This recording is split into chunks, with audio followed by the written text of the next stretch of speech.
Gálatas capítulo 2 é o nosso texto, a partir do verso 4. Gálatas 2, a partir do verso 4. Isto por causa dos falsos irmãos, que se entremeteram com o fim de espreitar a nossa liberdade que temos em Cristo Jesus e reduzir-nos à escravidão, aos quais nem ainda por uma hora nos submetemos, para que a verdade do Evangelho permanecesse entre vós. Quanto àqueles que pareciam ser de maior influência, quais tenham sido outrora, não me interessa. Deus não aceita a aparência do homem. Esses, digo, que me pareciam ser alguma coisa, nada me acrescentaram. Antes, pelo contrário, quando viram que o evangelho da incircuncisão me fora confiado, como a Pedro o da circuncisão. Pois aquele que operou eficazmente em Pedro para o apostolado da circuncisão, também operou eficazmente em mim para com os gentios. E quando conheceram a graça que me foi dada, Tiago, Cefas e João, que eram reputados colunas, me estenderam a mim e a Barnabé a destra da comunhão, a fim de que nós fôssemos para os gentios e eles para a circuncisão, recomendando-nos somente que nos lembrássemos dos pobres, o que também me esforcei por fazer. Muito interessante essa palavra, me esforcei por fazer. Vamos orar mais uma vez. Senhor nosso Deus, se não for o Teu Santo Espírito guiando os nossos passos na Tua palavra, essa palavra será totalmente vazia. Por isso nós precisamos, ó Deus, que ela seja cheia da Tua graça, do Teu amor, da Tua verdade transformadora. Se não for o Teu Santo Espírito aplicando essa palavra aos nossos corações, ó Deus, ela terá apenas sentido intelectual, mas nós queremos que ela seja alimento para nós espiritual. E pedimos que o Senhor nos conduza assim, com a Tua graça e misericórdia. Nós oramos em nome de Jesus Cristo. Amém.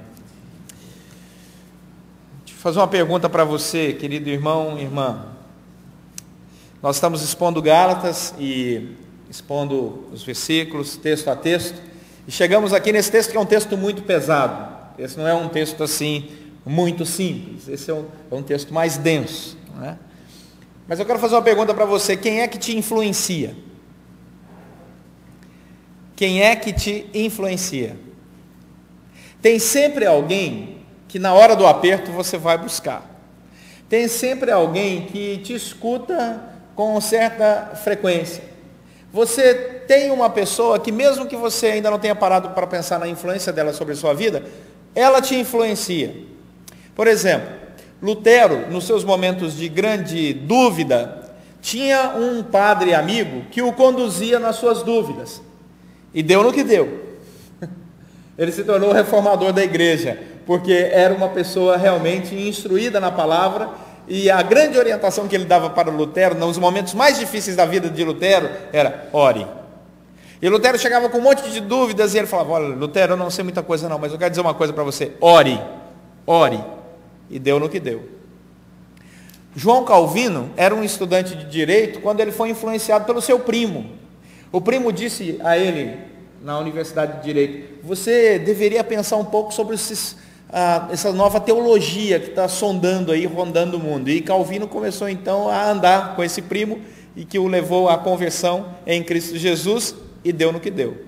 Olha quem é que se tornou João Calvino. E nós olhamos para a história da humanidade e percebemos que sempre grandes homens e mulheres de Deus foram pessoas que, ao longo da história, receberam a influência de outros homens e mulheres que sequer têm seu nome citado nos livros. Isso acontece. No entanto, nós vivemos hoje uma época em que muitas pessoas cristãs têm sido influenciadas por pessoas não cristãs, sem perceber. São pessoas que conduzem cristãos ao erro,